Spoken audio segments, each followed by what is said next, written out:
Pues básicamente los 4 pilares de la gnosis en los que se sustenta o se basa, que es el arte, la ciencia, la filosofía y la mística, y que a través de esos 4 pilares el ser humano puede descubrir y conocer los misterios que le envuelven y puede tener acceso a a esa realidad que todos desconocemos.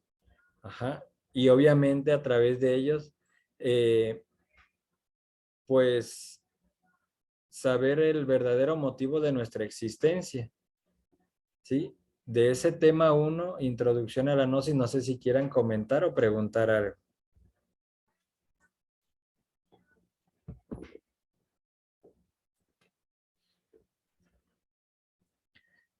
¿No? Bueno, en cualquier momento me ponen la pregunta por el chat o abren su micrófono. Bueno, el tema 2, lo que vimos fue el tema de esclavitud psicológica, donde básicamente se trata de explicar cómo nosotros estamos esclavizados, que quizás pensamos o creemos que los tiempos de la esclavitud ya pasaron, o se nos viene a la mente al hablar de esclavitud de África y esas personas que estaban encadenadas. Y ahora con la conferencia nos aclara y nos dice que estas cadenas pues son psicológicas, ¿sí?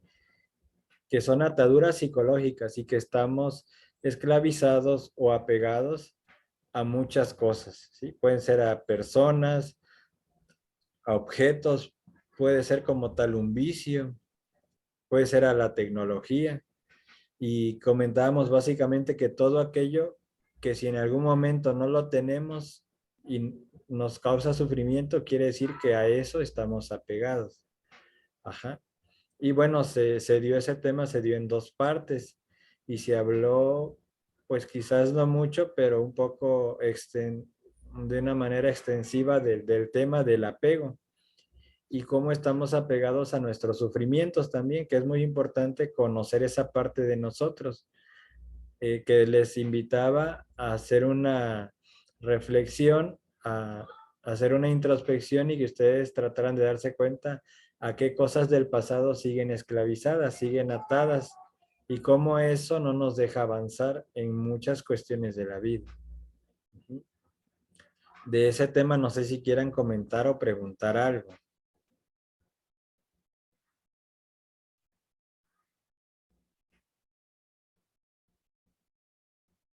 Les pido que me den la imaginación y la voluntad necesarias para que esta práctica. Bueno, entonces voy a comentar lo que vimos en el tema número 3, que se llamó las 2 líneas de la vida.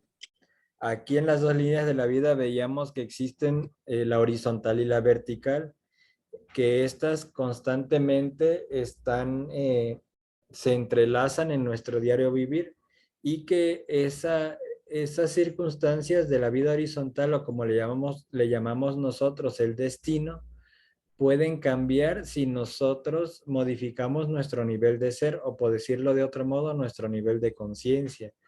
Que si en algún momento nosotros al cambiar de nivel de ser entramos obviamente en el camino de la vertical, que es el camino de la liberación final o el camino del despertar de la conciencia, el camino de la revolución de la conciencia al cual nos invita constantemente la enseñanza gnóstica. ¿Sí? Entonces, en este tema, pues comentábamos que básicamente, o uno de los puntos más importantes que vemos en este tema, que el destino sí se puede modificar, que obviamente sí estamos predestinados a algo por la ley de retorno y de recurrencia que ya vimos apenas en esta semana que pasó. Vimos la ley de retorno y recurrencia y vimos la ley del karma.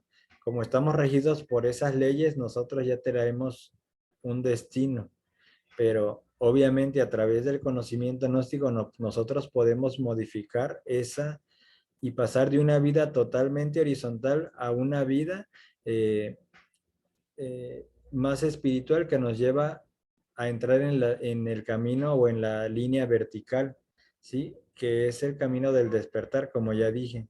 Y que bueno, obviamente no se trata de ya no vivir la vida horizontal en el sentido que tenemos una vida externa, tenemos un trabajo, tenemos amigos, nos tenemos que relacionar, etcétera, ¿no? Sino que se trata de vivir esa vida horizontal, pero en una nueva tónica o en un nuevo nivel de ser, con una nueva nivel de conciencia, con un nuevo nivel de conciencia, con una forma diferente de pensar, de sentir y actuar ante esos eventos de la vida que la mayoría son repetitivos.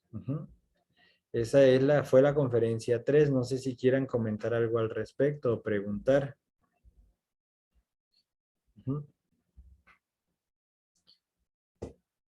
Bueno, voy a ir comentando los temas y ustedes en cualquier momento escriben en el chat o abren su micrófono. Entonces la conferencia 4 fue la necesidad de aprender a vivir, que pues ahí hacemos énfasis en que el ser humano pues no sabe vivir. Y todos en algún momento hemos dicho la frase muy común de que es que no hay una escuela, que no hay una escuela para vivir o para la vida, ¿sí? Que nadie te enseña a vivir. Y pues bueno, la escuela es la misma vida, pero sabiamente vivida. Y eso solamente lo enseña la sabiduría gnóstica, a vivir la vida con responsabilidad, disfrutarla y vivir plenamente, es decir, con felicidad y disfrutar de todo lo que nos provee o nos da la creación, ¿sí? Y por poner un ejemplo, ¿por qué no sabemos vivir? Bueno, porque no disfrutamos cada etapa de nuestra vida. Cuando somos niños queremos ser adultos. Obviamente eso lo hacemos por cierta ideología que tenemos en la infancia. Y lo hacemos de forma inconsciente, pero sí que todos de niños queríamos ser adultos. Decíamos para que yo haga lo que quiera, como mis padres a lo mejor. Esa era una de nuestras ideas como niños. Ajá. Pero luego viene la adolescencia y de cierta manera, a veces, no digo que todos, pero no se disfruta. Ajá.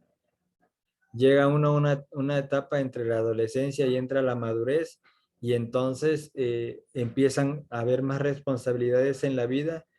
Por ejemplo, vamos a decir, todavía está la persona en la universidad y no disfruta esa etapa de estudio de la universidad, de la carrera.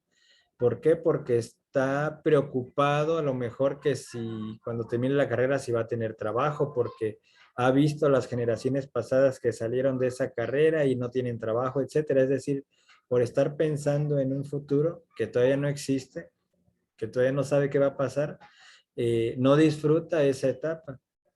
Y ya cuando uno es adulto, pues uno quisiera ser niño, ¿verdad? Y también que a veces las cosas que hacemos no corresponden a nuestra edad. Voy a poner un ejemplo. Pues un niño de 1 año, de 2 años, cuando come, obviamente se mete los dedos a la boca, se ensucia, y eso es normal de acuerdo a su tamaño, a su edad, a su madurez, vamos a decir. Pero no es lo mismo ver una persona de 20 años haciendo lo mismo. Ajá. Entonces, también en la cuestión de, vamos a decir, aunque es un tema un poco, vamos a decir, incluso polémico, pero nosotros aquí en la Gnosis, pues ya no lo vemos así. Con todo lo que hemos venido aprendiendo y estudiando, ya no lo tomamos tanto de esa manera. Pero vamos a decir una señora de 70 años que se vista con minifaldas o de una forma muy provocativa, como que ya no va de acuerdo a su edad, ¿sí? Entonces, eh, se está vistiendo como un adolescente, o a lo mejor que se pintó el cabello de morado y anda muy exóticamente vestida, llama mucho la atención, como que ya esos actos no corresponden a su edad. Obviamente tiene que ver también con el ambiente que le rodea, es decir, el tipo de lugar donde esa persona pues vive, ¿verdad? Si vive en un lugar donde todos a esa edad se pintan el cabello, bueno, va a ser algo pues como costumbre o algo normal, algo natural, pero no, sí que no va de acuerdo a su edad, ¿sí? Entonces, esos puntos y otros más tocamos en el tema número 4, que fue la necesidad de aprender a vivir. ¿Y por qué tenemos la necesidad de aprender a vivir? Porque simplemente basta con voltear hacia atrás al pasado y ver las decisiones, la vida que hemos llevado y nos damos cuenta que no las sabemos vivir porque hemos cometido muchísimos errores y hemos tomado muchísimas malas decisiones precisamente por no saber vivir.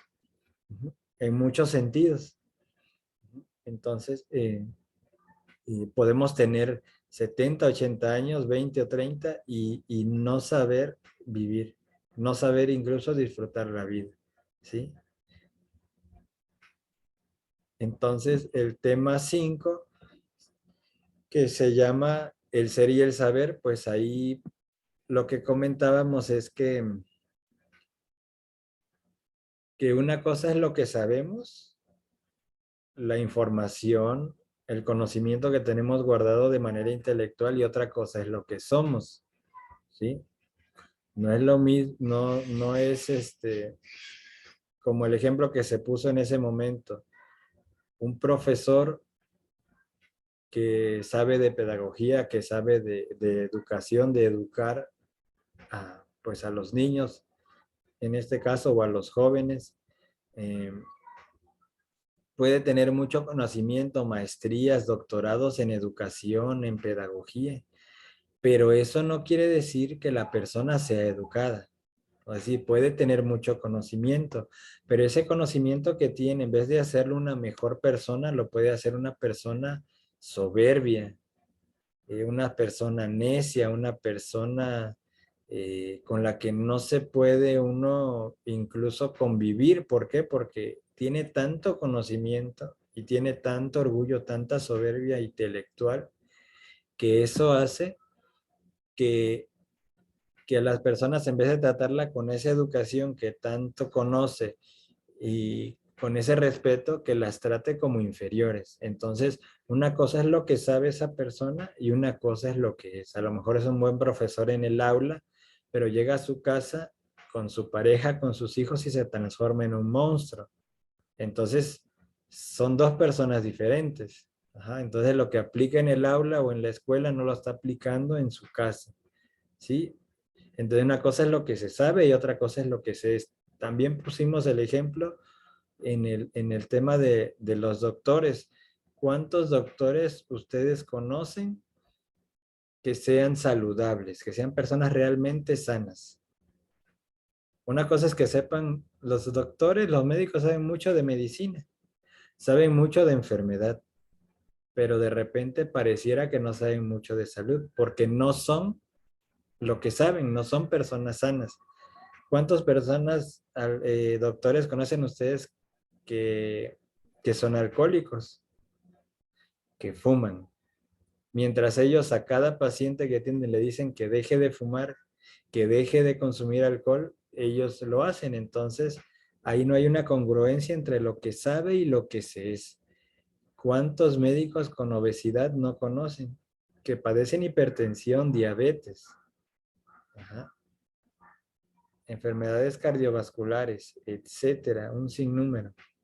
Entonces, una persona que ve los cuerpos, que atiende pacientes, personas que ve cómo padecen por ciertos hábitos negativos de todo tipo, de malos hábitos alimenticios, el sedentarismo, lo que se llama mucho trastorno del sueño, o como le llaman mala higiene del sueño. Y ellos ven cómo las personas sufren, cómo padecen, cómo terminan sus órganos, los han visto con sus ojos, cómo acaba el hígado, el riñón, los han prácticamente tocado. Sin embargo, aunque saben todo eso ellos, no son personas sanas. Entonces, una cosa, repito, lo que se sabe y otra cosa es lo que se es. Pues lo podemos poner de ejemplo como nosotros los estudiantes de Gnosis también. Podemos saber mucho de Gnosis como conocimiento intelectual. Podemos incluso haber leído todos los libros de la Gnosis. Podemos sabernos todas las conferencias al pie de la letra, pero eso no quiere decir que seamos gnósticos. Una cosa es saber Gnosis y otra cosa es ser gnóstico. El gnóstico es el que aplica lo que sabe, aplica lo que aprende, porque este conocimiento nos da una responsabilidad.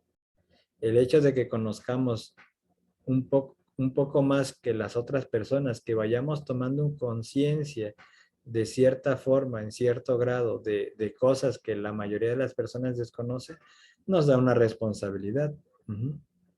Esa sabiduría, ese conocimiento, nos da una responsabilidad. Entonces, una cosa es saber mucho de gnosis y otra cosa es ser gnóstico. El gnóstico es el que trabaja básicamente, para resumirlo, en los 3 factores de la revolución de la conciencia. Ese es un gnóstico. Si no trabaja en eso, entonces es una persona simplemente que sabe de gnosis, pero no es un gnóstico, ¿sí? Y esto pues nos sirve a todos para que nos quede claro, porque hay personas que se sienten gnósticas por el hecho de tomar un par de conferencias y desafortunadamente no es así. Tristemente no es así. El gnóstico no es solamente tomar la conferencia, o no nos hace gnósticos llegar a una asociación y sentarnos a tomar una conferencia. Obviamente, como venimos diciendo, el cambio es gradual, el cambio es poco a poco, pero sí que se empieza. Se empieza, se tiene que empezar a ver después de cierto tiempo, por lo menos en nuestra manera de pensar, un cambio, ¿sí? Entonces, eso también nos ayuda a ubicarnos si cómo nos sentimos nosotros. Somos estudiantes de la gnosis, pero para ser gnósticos se necesita un trabajo serio, ¿sí? En la conciencia. Y bueno, ese es el tema 5. El tema 6, comentamos sobre el calendario azteca, que pues básicamente para entrar en el tema, en ese pilar de la gnosis, que es el arte, que a través de esos grabados jeroglíficos, etcétera, de esas pirámides, de, de todas esas figuras que vemos en las zonas arqueológicas, cómo a través del arte las culturas de la antigüedad plasmaban la sabiduría. Obviamente ellos de cierta manera no manejaban, vamos a decir, nuestros conceptos, vamos a decir, nuestro idioma, nuestro lenguaje, pero ellos sabían que a través del tiempo, a través del arte, a través de todas esas pinturas y grabados, nos iba a llegar a nosotros el conocimiento que ellos querían transmitir a través de todo esto, a través de su cultura, a través de cómo vivían, etcétera. Y básicamente eso es lo que se puede rescatar de este tema. Y de que también decir que en este caso, hablando de los aztecas, que pertenecían a la raza atlántica, eran personas o seres que tenían conciencia. Ya en otra conferencia hablaremos un poco más a profundidad de esto. Se dan unos datos también históricos, como lo que mide el calendario azteca, cuánto pesa, y también decíamos la dificultad para grabar una piedra de ese tamaño, la exactitud, el acomodo del grabado, pero también el solo hecho de pensar en la piedra, cómo pudieron cortar una piedra que midiera, que fuera exactamente, totalmente redonda. Eso también nos da a pensar, ¿verdad? Que bueno, que no eran seres, inferiores a nuestra raza, no, claro, eran superiores, sí, tenían mucho conocimiento, sí. Y bueno, el tema 7, que fue muy extenso, hablamos de esencia, ego y personalidad y los valores. Y bueno, ahí comentamos que la personalidad es un vehículo, en este caso el vehículo físico, el vehículo a través del cual se manifiesta la esencia, que es esa fracción de alma que todos tenemos, esa parte divina de Dios que todos llevamos dentro. Y que a través de la personalidad se expresa la esencia o se expresa el ego, o sea, el yo o los defectos o los agregados psíquicos. Y comentábamos que desafortunadamente lo que más se expresa a través de la personalidad pues son los defectos. Ajá. Y que esos defectos son los que nos llevan al error, a cometer siempre los mismos errores, a sufrir. La causa de nuestros sufrimientos no son más que los mismos agregados que llevamos dentro y que habitan en nuestra mente, en esos 49 niveles de la mente, o del subconsciente, que ahí habita el ego, es su guarida.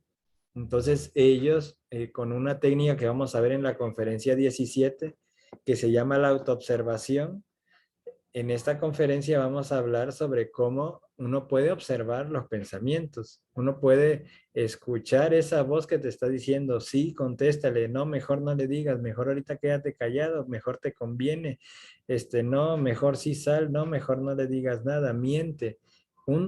Todo ese enorme tormenta de pensamientos que está en el día sin parar, esos pensamientos no los generamos nosotros, los genera el yo. Entonces, eh, y la esencia, pues en la esencia están los valores, en la esencia están las virtudes. Y hablamos de los valores que decíamos en esa conferencia. Bueno, ¿dónde están los valores? Si dicen que se han perdido, ¿dónde están? Bueno, pues están en el alma. Que el alma se manifiesta a través de la esencia. Es decir, a través de la esencia se pueden manifestar los valores y las virtudes que pertenecen al alma. Pero entonces, ¿dónde están? Bueno, están ahí. Tenemos la esencia, sí la tenemos, pero desafortunadamente al estar en contacto más con el mundo del yo, ¿cómo, vamos a ver los valores manifiestos en cada ser humano que nos encontramos en la calle? Eso no va a pasar. Entonces eso quiere decir que en la calle o en lo general en nuestra casa, una persona que no se conecta o no activa su esencia y la desarrolla, va a ser una persona que va a cometer puros actos inducidos por el ego o por el yo. Es decir, va a cometer errores y errores y errores. ¿Y cuál es la causa de tanto error? Sufrimiento, más dolor, más sufrimiento. Y bueno, pues siempre nos preguntamos dónde están los valores y repito, ahí están, pero es curioso que no sepamos dónde están. Y bueno, en la conferencia 8 hablamos de la falsa personalidad, que pues decíamos, retomando lo de la que decíamos de la personalidad, que a través de ella se manifiesta el yo, cuando el yo es el único que, que se manifiesta a través de este cuerpo físico, toma el control de los sentidos, del oído, de los 5 sentidos externos, pues la personalidad se torna falsa, porque nuestra realidad es que somos una esencia en un cuerpo físico, una fracción de alma en un cuerpo físico. Esa es la realidad. Esa sería nuestra personalidad real. Pero obviamente al estar la personalidad manejada por el ego, esta se torna falsa. Y decíamos que los defectos que conforman la falsa personalidad son los celos, que son terriblemente perversos. Los celos hacen sufrir demasiado y que hay todo tipo de celos, no nada más de pareja, de amigos, hay celos de hijos entre hermanos, hay celos por un puesto, hay celos, en todo podemos encontrar celos. Y el celoso, dice, hace de una pulga un caballo, que porque me llegó un mensaje, ahorita vibró mi celular y yo lo vi o no sé, pongo mi celular boca abajo para que no se vea, pues ya la persona que me cela, a lo mejor yo simplemente lo volteé porque pues no tiene importancia o es incluso un mensaje de esos que te mandan ahí de noticias, ¿no? Pero una persona celosa va a decir, ah, ¿qué escondiste? A ver, enséñame tu celular y va a estar discutiendo hasta quitarme el teléfono y hacer un drama. Por eso nos dice la gnosis que el celoso hace de una pulga un caballo, o sea, hace un drama de todo, donde no hay, donde no existe. Entonces, también forma parte de la falsa personalidad la vanidad, ¿sí? Y también,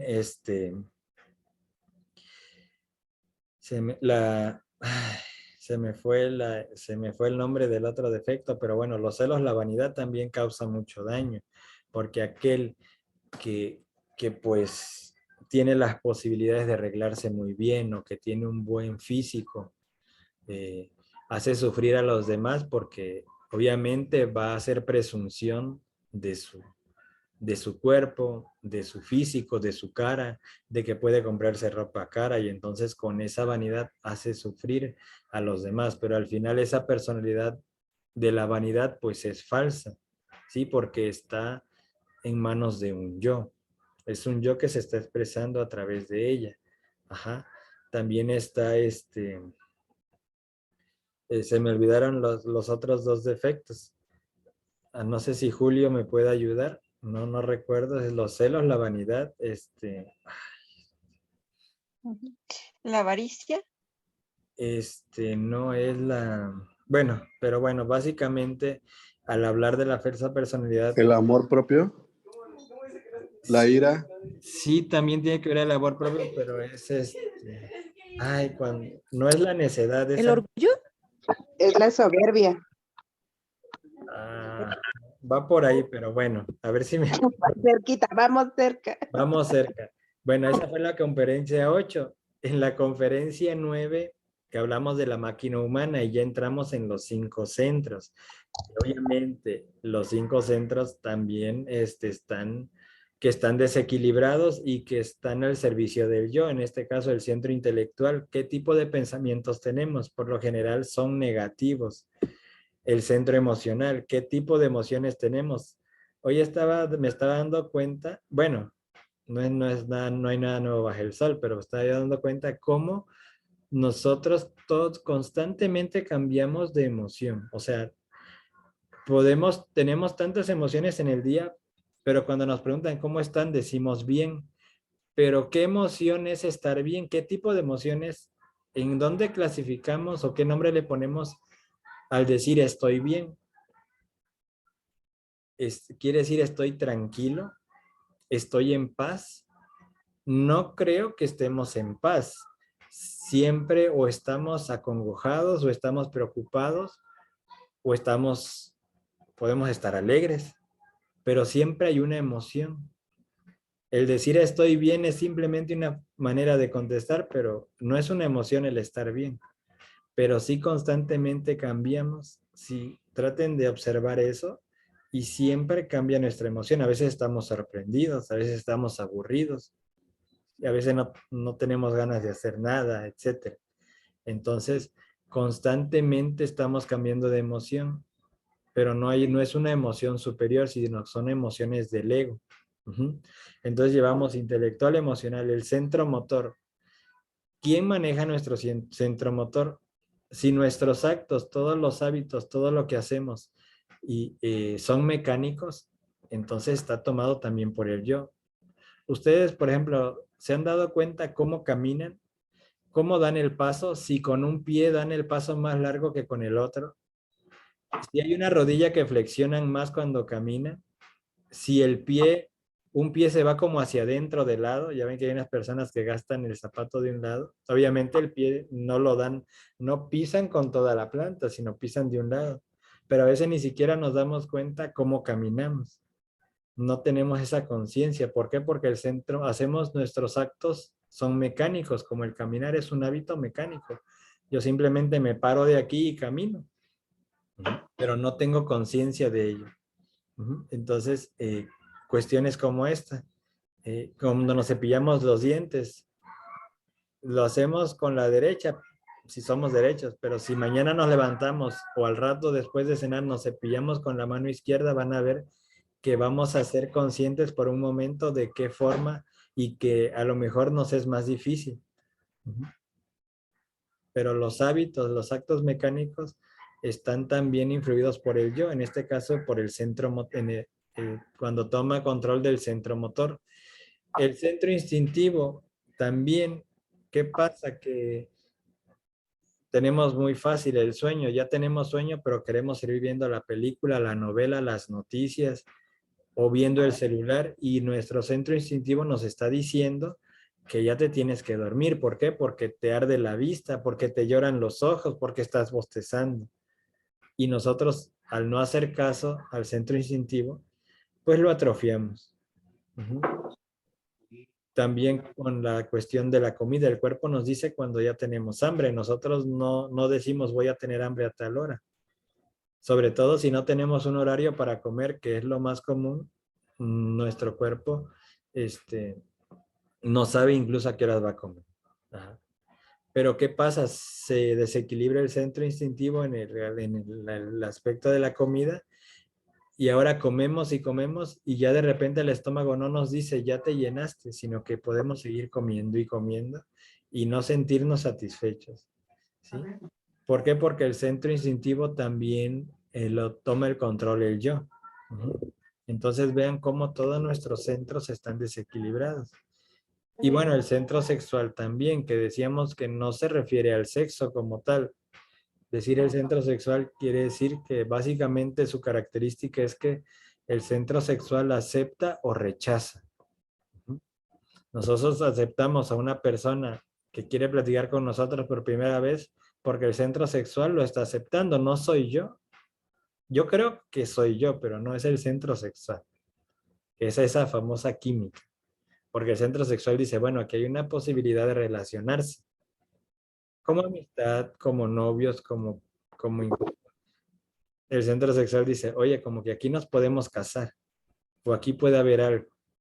Entonces el centro sexual acepta o rechaza.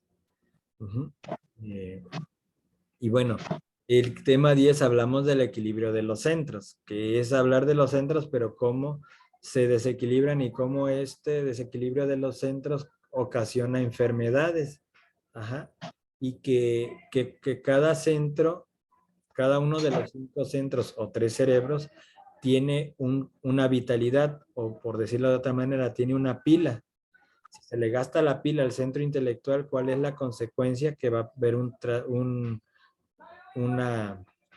por ejemplo, el Alzheimer, un trastorno de tipo cognitivo. ¿Por qué? Porque la persona abusó del centro intelectual y hizo un uso incorrecto del centro intelectual. Leyó 5,000 libros en su existencia, entonces atrofió su centro intelectual.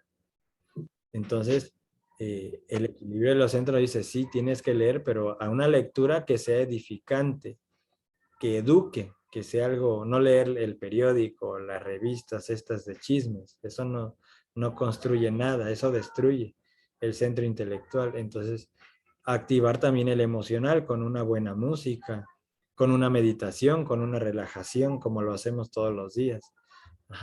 ¿Y con qué desequilibramos el centro emocional? Con los deportes, con las novelas, con las películas. ¿Por qué? Porque nos identificamos y salen emociones. A veces lloramos, a veces nos enojamos porque engañaron a la de la novela y pobrecita. Y la gente se pelea con la tele. Entonces está desgastando, está desequilibrando su centro emocional. Y así sucesivamente los demás centros.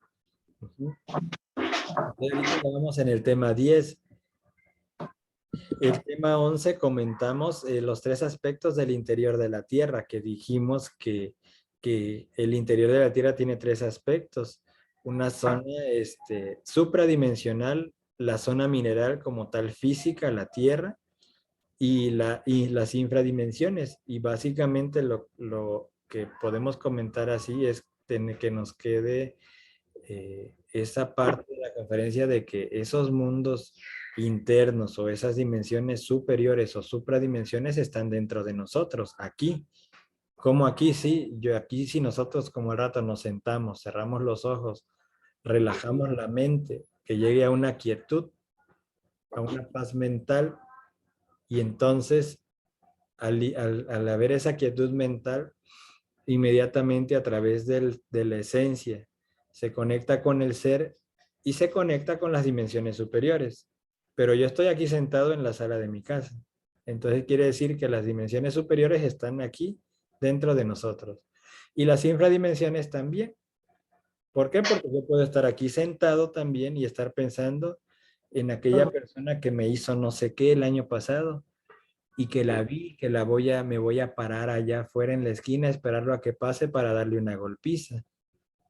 Entonces quiere decir que estoy conectado con las infradimensiones porque estoy pensando en golpear, en matar o en linchar a alguien por algo que hizo y que yo considero que está mal. Entonces, que nos quede claro que esos 3 aspectos del interior de la Tierra también están dentro de nosotros. Y también dijimos la famosa frase gnóstica de hombre, conócete a ti mismo y conocerás al universo y a los dioses. ¿Por qué? Porque esos mundos, tanto superiores como inferiores, están dentro de nosotros aquí y ahora, y estamos relacionados con ellos aunque no tengamos conciencia de que estamos relacionados. Entonces ya se va a acabar y nadie hizo preguntas.